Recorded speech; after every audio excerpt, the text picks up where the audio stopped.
Bem-vindos. Quem sobe ao Victoria Peak em Hong Kong e olha para baixo, vê uma das paisagens urbanas mais famosas do mundo.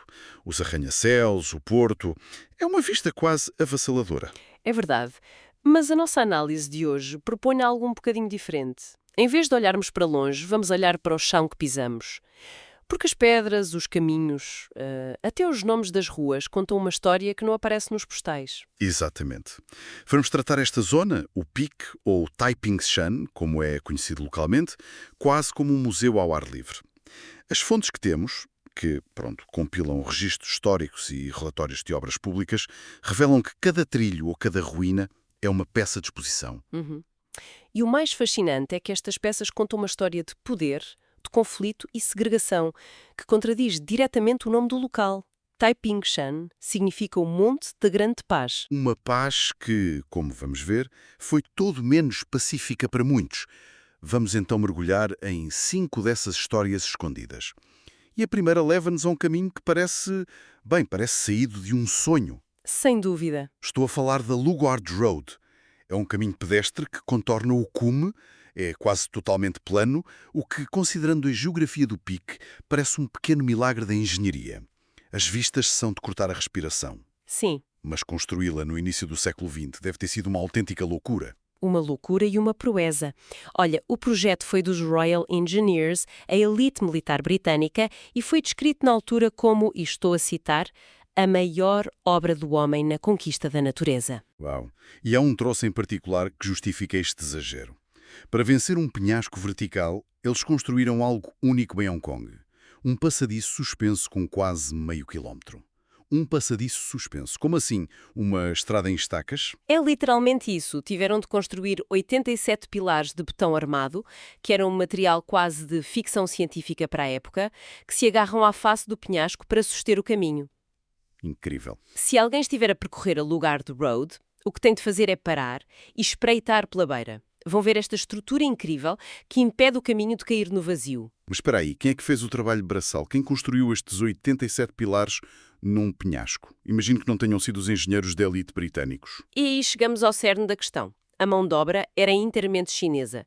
Eram trabalhadores, muitos deles da etnia Tiuqiao, que eram mestres no corte de pedra. Claro. Eram eles que partiam a vocha, que arriscavam a vida.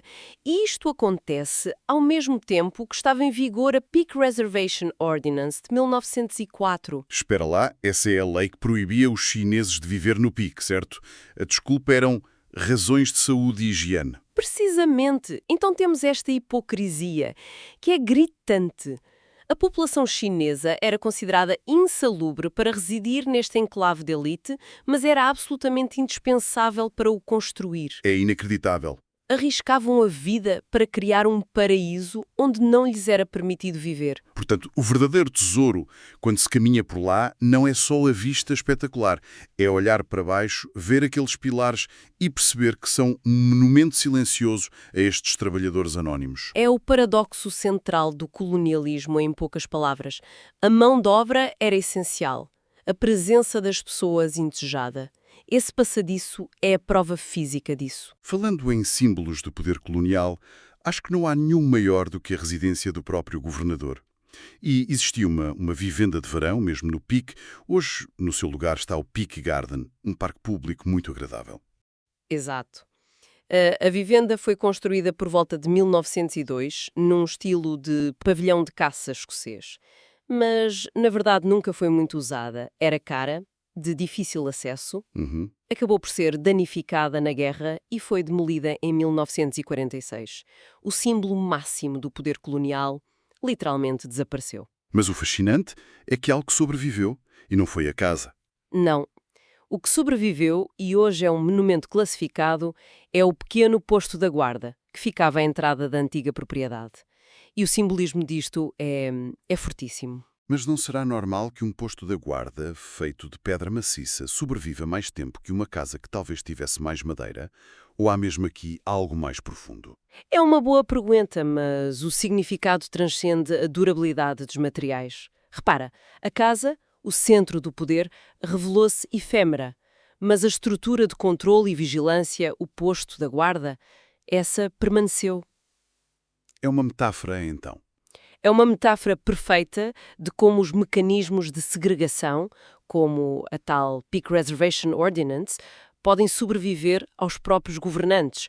O poder desaparece, mas as barreiras que ele cria tendem a ficar. Então, hoje, quando as pessoas passeiam por aquele parque que parece idílico, o que devem procurar são as fundações de granito da antiga vivenda. Sim, que foram escavadas recentemente. E, claro, o pequeno posto da guarda é quase como olhar para um fantasma. Exatamente.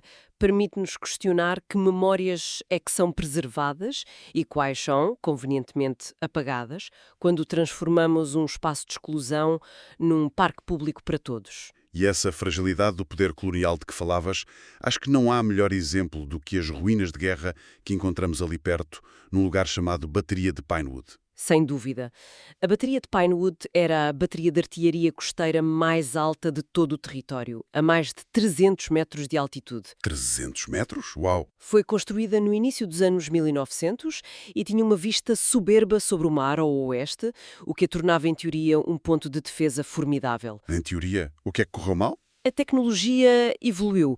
Nos anos 20, converteram-na para defesa antiaérea. Mas o problema manteve-se.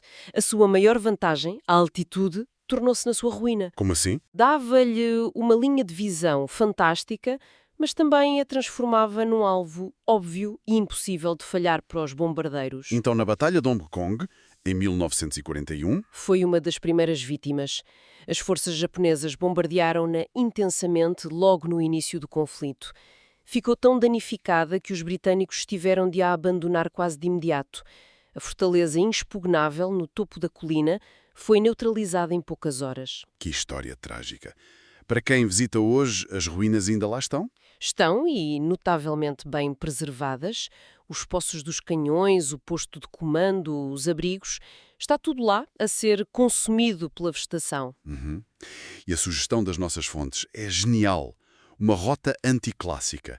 Em vez de ir só ver a vista, combinar a visita a estas ruínas melancólicas com uma subida ao cume vizinho, o Raio Oeste, ao final da tarde, para ver o pôr do sol sobre a cidade. Gosto disso. É uma ótima ideia. O contraste é poderoso. De um lado, as cicatrizes de um conflito que pôs fim a uma era.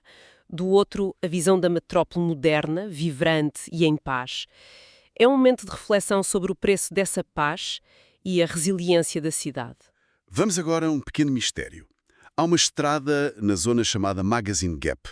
Em cantonês, o nome é Ma Je Xianxia, que não diz nada a ninguém. Sempre me perguntei o que queria dizer Magazine Gap. A resposta, ao que parece, estava escondida à vista de todos. É um fóssil histórico linguístico. Magazine, em terminologia militar, não tem nada a ver com revistas. Significa arsenal ou depósito de munições. A sério? Sim. O nome da estrada é literalmente um código para a sua função secreta. Então a estrada levava a um arsenal. Levava a um dos segredos mais bem guardados da Hong Kong pré-guerra. O arsenal de Chosun Hill. E não era um edifício. Era um complexo de 12 depósitos de munições subterrâneos, autênticos bunkers. 12. 12. Foram construídos numa colina isolada, enterrados a 20 metros de profundidade e com paredes de betão de 1 metro de espessura. Eram à prova de bomba e quase indetetáveis. Incrível. E o que é feito deles hoje? E aqui vem a reviravolta irónica do século XXI. Estas estruturas militares, que eram perfeitas em termos de isolamento, segurança e temperatura constante, são hoje usadas como adegas de vinho privadas e clubes exclusivos. Estás a brincar. De bunkers de munições para caves de vinhos de luxo. A transformação é espantosa. Por isso, aqui, o tesouro não é algo para ver, mas algo para saber. Da próxima vez que alguém passar pela placa de Magazine Gap Road, já não vai ver apenas um nome. Vai ver uma pista para a história militar secreta de Hong Kong. É uma espécie de arqueologia de nomes de lugares. Exatamente. A nossa última história leva-nos por um caminho que é em si mesmo um monumento. A Old Peak Road. Antes do famoso funicular ter sido construído em 1888, esta era a única forma de chegar ao cume. E não eram os residentes europeus que a subiam a pé. Era a rota usada pelos carregadores de liteiras, os chamados coolies, que transportavam a elite colonial às costas. literalmente. A estrada é um testemunho físico da hierarquia social da época. Mas há algo mais neste caminho, um objeto físico que encapsula toda a história de segregação de que temos estado a falar. Sim, e é talvez o achado mais significativo de todos. Escondido ao longo do caminho está um dos 6 marcos de fronteira originais da cidade de Victória. Esta pedra de granito marcava o limite administrativo da colónia britânica. Ok, uma fronteira administrativa. Mas qual é o significado mais profundo? O significado é que esta fronteira física, gravada na pedra, estava sobreposta a uma fronteira social e racial invisível, mas muito real, a tal imposta pela Peak Reservation Ordinance. Claro, subir a Old Peak Road era, portanto, cruzar duas barreiras ao mesmo tempo. Uma administrativa, que dizia aqui começa a colónia, e uma racial, que dizia daqui para cima chineses não podem residir. Uau! O marco é a prova em pedra dessa dupla exclusão. Encontrá-lo deve ser como encontrar uma peça perdida da história. Sem dúvida. E fazer este percurso a pé, hoje, à procura deste marco, reinterpreta completamente a subida ao pique. Deixa de ser só exercício. Torna-se numa viagem através das camadas de classe e das fronteiras da história de Hong Kong. É uma forma de honrar a memória desses trabalhadores. Exato.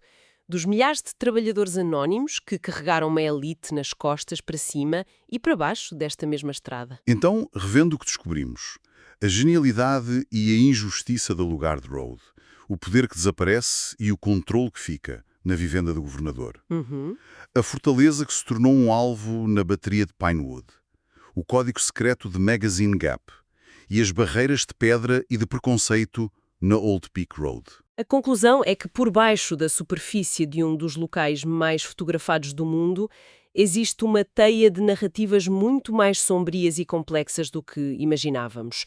O nome Taiping Shan, Monte da Grande Paz, foi sempre mais uma aspiração do que uma realidade. Uma paz construída sobre o trabalho e a exclusão de outros. Exatamente. As fontes mostram que a verdadeira compreensão de Hong Kong não vem só de admirar a vista lá de cima, mas de reconhecer as histórias difíceis gravadas nos próprios caminhos que nos levam até lá. E isto deixa-nos com uma última provocação para pensar. Vamos a isso. Quando um antigo local de controlo militar como um arsenal subterrâneo secreto é transformado num clube de vinhos de luxo, que parte da memória histórica está a ser celebrada? E que parte está convenientemente a ser esquecida?